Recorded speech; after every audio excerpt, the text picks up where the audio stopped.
the Scotland Outdoors Podcast from BBC Radio Scotland.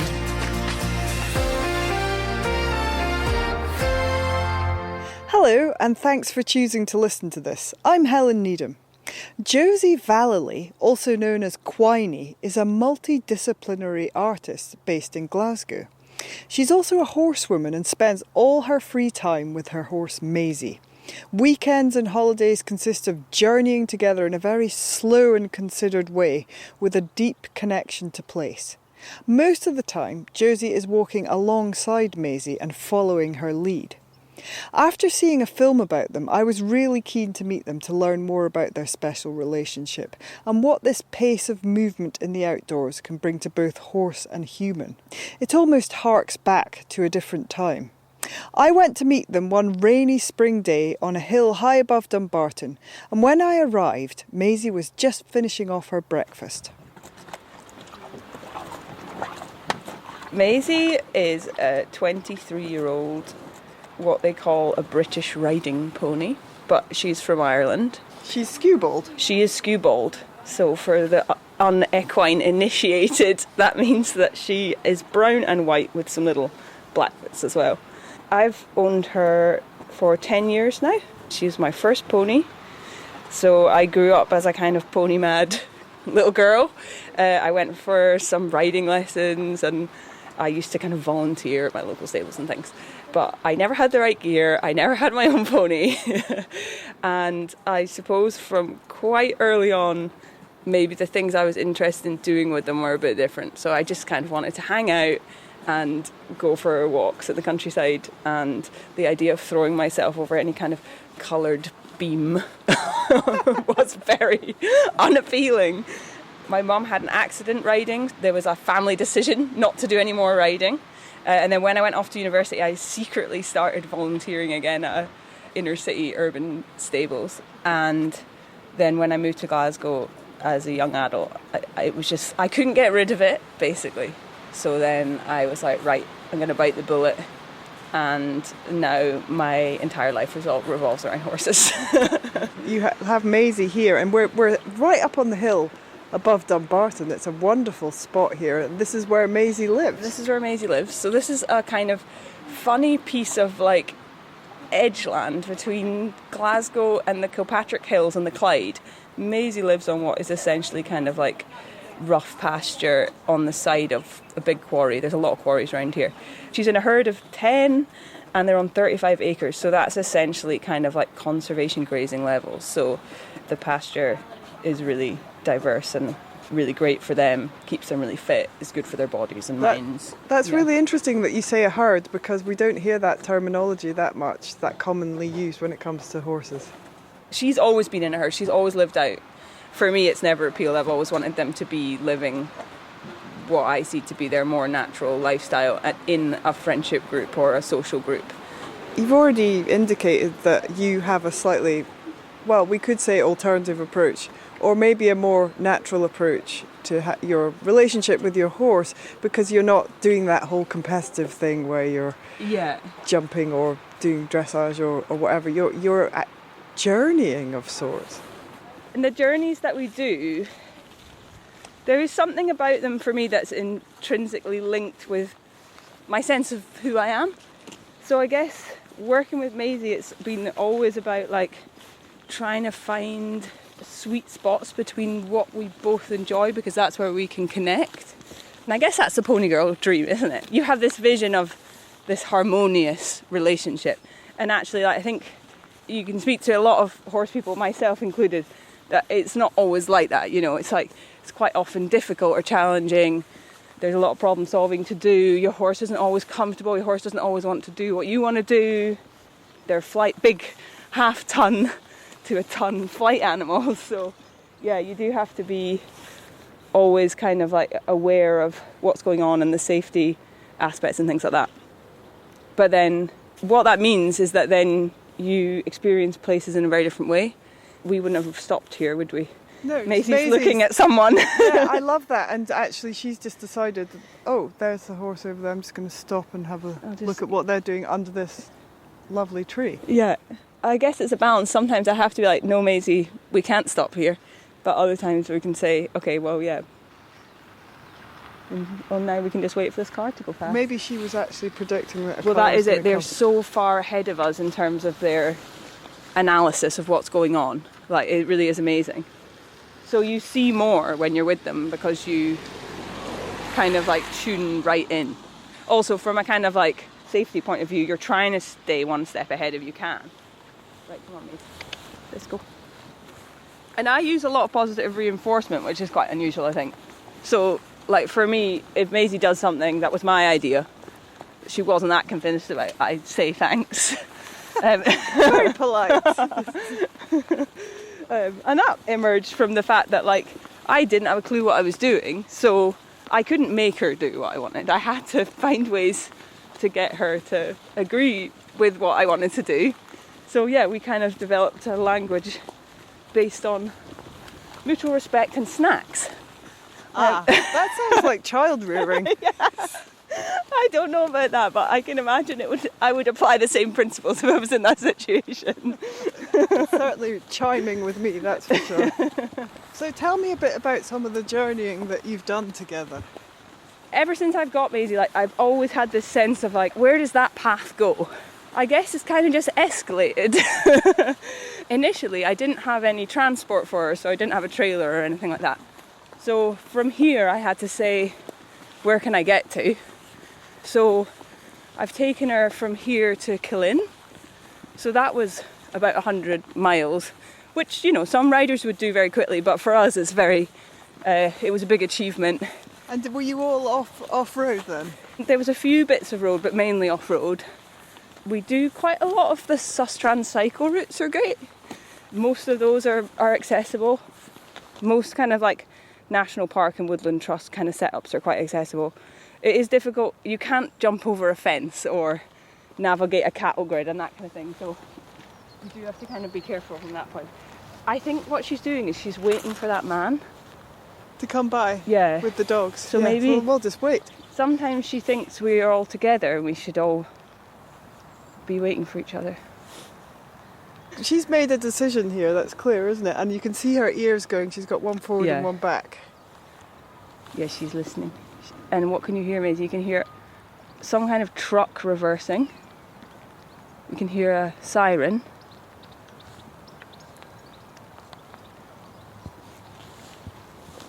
There's a car now. See, this is the slow pace. Yes. So it takes you a while to get places then. It takes us a while to get places, but then my friend Dominique, who's in the film, who came with us, she was like, well, when you said it was slow, I didn't realise how little we would be able to choose to stop. So it's slow because Maisie will choose, but then if we decide to stop and have a picnic, then she's like, no, we need to keep going. So it's a kind of slow overall pace, but then you're always moving and you're always thinking and you're always doing. It's such an interesting way to approach being with horses, because I grew up with horses and it was a very different approach because we're involved in lots of competitions and things like that. So you're always asking a lot of the horse actually, and channeling all the time and discipline and all the rest of it. But this is like a very instinctive, slower way of being with a horse. Yeah, and it involves a lot of self-reflection. She said that with a big sigh. Well, you know, sometimes I get really angry, or sometimes I get upset that she doesn't want to do things with me, or I get frightened, and I have to like be really aware of what is going on in me in order to be effective, because I don't find it satisfying if I let those feelings like dictate my behaviour in relationship with an animal. But they inevitably do. I guess similar to child rearing again. Yes. You're like, okay, is this a me thing or a you thing? Yep, somewhere in between probably. Yeah. Well, what have you taken from the journeying though? Because you're covering ground at a different pace. You're not always sitting on her either, are you? I did more when she was a bit younger. And I do have another horse, Foggy, and she's a 3-year-old Connemara. So my plan for her is to get her exposed to similar kind of things and be riding her. So it's not that I don't like to ride, because I do love to ride. It's just that you've got to work with the animal in front of you. For me, the journeying is just a way of like being and not thinking. Being in your body, I guess. Working with horses and the singing is about embodied knowledge. So I think I'm drawn to those types of activities that do kind of take me out of my head a bit and help me just be. There's constant movement, isn't there? Yeah. That must be part of it. There's a physicality to it all. Yeah, I mean, on a really basic level, I guess, when you're a little kid and you get on a horse, there's like the combination of the potential of the power of an animal, but there's also that rocking that is really lovely. Yeah, something very soothing about it. If you feel safe and comfortable and the horse is happy, and then you're just like, oh, wow, I feel like I'm floating along here. Well, we're just walking past Overton House just now. Big Gothic structure, and it looks like we're about to go over a bridge. Well, yeah, we could go over the bridge, but I think maybe we'll go right. And we're just coming into some woodland. You can hear the change in the sound. There's lots of birds. Wild garlic. Is there an aspect of that? You've just pointed out that there's some wild garlic about, and you can see all sorts of things emerging. Do you find as you go as well? We've carried things home, haven't we, Maisie? We've carried pannier bags full of chanterelles, and it's always nice to see what Maisie picks over what I would pick. Working with animals connects you with the seasons in a way that I just don't think you can replicate. I know the temperature of the soil right now, and I know what the grass is doing, and I know when the different trees are going to come out in her field. I can see what her coat's doing, and that tells me what temperature it is. I can see what her hooves are doing. There's so much information all the time, and then you're spending so much time outside, and you're spending it, like, while I do the journeys, the majority of my time spent with Maisie is here. And I think that's also a really amazing part of it, that you are tied to a bit of land that you don't own necessarily. It's not yours, but it kind of becomes yours because you spend so much time there and you get to kind of intimately know it. And I think that's echoed in the folk songs, because I think on this new record I've done, there's 3 or maybe 4 songs that are about places. They're not about the sweeping West Coast beaches. They're just about ordinary little places where people do their lives and they become very attached to them. And I think working with animals instills that even more. It's like you begin to appreciate the land in a different way. But also the pace at which you pass through it as well. Yeah, because you do notice it. Like, there's a little orchard here on our right, and this is Woodland Trust, and we go around and all the little apples that haven't quite made it into their full appleness. We snack on those, don't we? Then there's some sloes around the corner, then the hills covered in blaeberries. So yeah, that slowing down. Quite a lot of my friends think it's slightly strange that, like, I come to a bit of scrub above Dumbarton every time I've got any free time. But then I kind of get frustrated sometimes when I'm moving through a place that I won't be back to, because you see things and you're like, oh, I'd love to have the time to pick those raspberries, or I'd love to have the time to, like, spend here. But then actually you're just, it's that kind of productivity thing of engaging with the outdoors, isn't it? It's like you're always moving through onto something else for some other reason. Always somewhere to go. Yeah. So unless you're like, literally all I've got to do is get my horse out, she can eat some grass and I'll sit and snack on some blaeberries. Maybe if you're more zen than me, you can do it without You like to a large moving. animal tied to you. Yeah. The other thing about spending time in the outdoors with a horse in this way is that horses notice different things. Like, we've already experienced that this morning, but I remember growing up around horses, and there'd be certain spots where they'd stop, and it's like they could see a shadow or something that was disturbing, that was completely invisible to us. Does that happen to you? Yeah. And I think the other thing is that when I'm with the horse, I become less relevant to other wildlife. So, like, you see more interacts with you, or doesn't interact but isn't afraid. because they just see the horse rather than a human. It's like deer, for example. Well, there's a little herd of, I think it's roe deer, that are in the field with them. But then if you're just riding through the forest or whatever, they don't bolt in the same way. They just kind of watch you. And that's really amazing. Although once a swan flew alongside us along a canal, and that was very alarming. Wow, Maisie yes. didn't like that. I can understand that because the sound The of their sound, wings. yeah. Yeah. Which is like... Well, this is a wonderful pathway that you've taken me on. We're sort of... Yeah, look at this old tree. Yeah, it's completely covered in moss. And it's very, very green and witchy around here, I would say.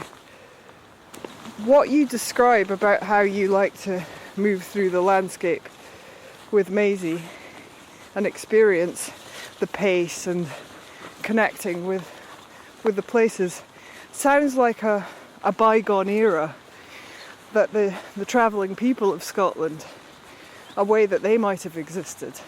Are you connected to that? I am not a traveller, and I don't have any traveller blood that I know of. But the songs I sing are from the traveller tradition. Well, some of them are. And I definitely am like informed and inspired by the history of Scottish travellers. But I'm also aware of how easy it is to romanticise a lifestyle that's actually made very difficult by the current status quo. I wrote a book along with the film, and I talk a little bit how it's actually quite easy for me to travel around with Maisie and to stop places and to do a lifestyle that is what people would traditionally associate as a travel lifestyle. I don't face the stigma and discrimination while I do it, you know. But a lot of travellers I speak to about it, they're like, well, you know, if horses are in your blood, they're in your blood. Like, whether you're a traveller or not, it's regardless. But yeah, I definitely kind of am aware that it's easy to kind of romanticise what it means to lean on that culture when actually people's lives are made really difficult. And there's very few sites for people to stop, and all of their routes that they would traditionally do have been blocked. All their parking places are got big rocks stuck on them, and yeah, so it's really difficult at the moment for Scottish travellers. I don't think we appreciate how much of our cultural heritage that we understand to be Scottish has been preserved and maintained by the travelling community, and we just take that back, but we don't really give much. There's a site down in Dumbarton, and Maisie's a great urban explorer, so we've been down to Dumbarton and got a Greggs, went through the Starbucks drive-through, and with Maisie. Yeah. And you know, people are like, that's a nice horse, because she is such a lovely natured horse, and it's nice to meet people who get it. Your journeying that you've done, it must take a bit of planning, actually. How do you go about it? Because even though we've got the right of responsible access in Scotland, which includes on it does horseback include horses. Well, it doesn't always mean that the places that you want to go are accessible with a horse. It doesn't, and you do have to be really careful because you can get into tricky situations if you don't plan properly. I do know some people who are just a bit more gung-ho about it, and that's maybe okay if you've got all the time in the world. But if you are tired and you've been walking for all day, and at the end there's a lock gate and you're screwed, that's not great. So what I do is a combination. I talk to local people where I'm going. I often will find farmers or people with a little bit of land where I can stay with her. And are people up for that when you ask? It's a mixture. So funnily enough, people with horses sometimes are the least interested in helping. But people have worries about biosecurity and that kind of thing. So you have to be mindful of that. So yeah, there's a kind of community of people, saddle trampers we're called. Oh, I've never heard that before. Yeah, the saddle trampers of Scotland are quite well connected, you know, and if you ask for help, people are keen to try and help you. So Maisie can do about 15 miles in a day. She could do more at a push, but neither of us would be particularly happy after, you know, we would need the pub to be at the end of it. And the Maisie equivalent of a horse pub. Yeah, well, pubs often have very nice lawns. Yes. A good feed. Yeah, exactly. Or a village green, she likes those. I kind of have to be strategic. I'm like, right, we can do this much. This route's passable. Where can we stay? Those are the questions I ask. And often what that means, which I like, is that the journeys are kind of like iterative. So it's like 1 year I'll be like, right, I can get from here to, there's a nice little campsite in Drimmen. They've got a good field. So they'll let me take stay. a tent with you? Yeah, or I do have the camper van. So sometimes I'll get someone to bring the camper along. Or I'll take a tent. 1 year I'll be like, okay, right, I can get to Drimmen. And I'll stay there, and then I can get to my friends who's there, and then I can come back this way. And then the next year I'm like, well, I know I can get to Drimmen. So then if I can get from Drimmen to there, then I love that aspect of it. That you're kind of like, you feel like you're on this big adventure, but you're really quite close to home. And that just shows you actually don't need to go that far to have an adventure. No, you really don't. I guess that's part of working with the horse as well, is that it makes it more of an adventure. Like when we go down to Dumbarton from here, I mean, that would be to what some people would imagine would be the antithesis of an adventure. Just walking to Dumbarton. Like we go to the park, Leaven Grove Park, and get a coffee. You know, that's the kind of adventure I'm hoping I'll still be doing when I'm 102. But with Maisie, it's great fun. You know, it's like... What about people's reactions then when they see you wandering? It's amazing. Like people will stick their heads out of a tower block and be like, it's a horse! Can you stop? Can you stop? Like I want to bring my daughter down. Or, you know, people ask for pictures and things. And I like all that, especially when you see a wee girl with ponies in her eyes, you know, and I'm like, I know you, yeah. I mean, you have to be careful. Like once I tied her up to go and get some chips in Aberfoyle, and I came out and there was a wee girl wrapped around one of her legs. Oh. And she looked up at me and she said, she's so beautiful. Well, just let go of her leg, please. Yeah, and I was like, I'm glad I have public liability insurance. So there's a lot of planning involved, and I guess over the dark winter months you're dreaming of adventuring with Maisie. And as soon as the hawthorn comes out, I'm like, right, we're off. Is that your indicator? Well, I don't know, it just seems to always align. That's when the days get long enough. You need to know that you've got long enough. You don't want to be in the dark. So, I'm sure you have had experiences in the dark. I have had experiences in the dark. There are a lot of tears involved as well. Yeah, you are completely emotionally invested in Maisie. I am. Yeah, it's a funny thing. I love it when she looks like she's having a great time, and I'm having a great time. And like, I do love when we can stop at a beer garden, have a shandy halfway along, and then put up our tent and it's sunny and she's kind of really engaged because we're doing something new, or we're going back to somewhere we've been before that's very beautiful. And I'm the kind of person that can pick up a rock and be like, wow, this is amazing. So put a horse in front of me and I'm like, wow, what an amazing creature. It's like she lights up the landscape whenever she's in it. You see it in a different way. You're like, everything suddenly looks so majestic and beautiful. Josie Vallely, otherwise known as Quiney, and her horse Maisie. The short film about them is part of her For Folk Mind Me project. There's also an album and a book. You can find all the details at her website, quiney.co.uk, that's Quine. And if you're listening to this before the 10th of July 2025, she's putting on an event at the Scottish Storytelling Centre in Edinburgh where the film will be shown about that journey through Kilmartin Glen in Argyll. Head to their website for more details. Please get in touch and tell us where you listen to this. We love hearing from you. Email outofdoors@bbc.co.uk. Until the next time, I'm Helen Needham. Thanks for listening.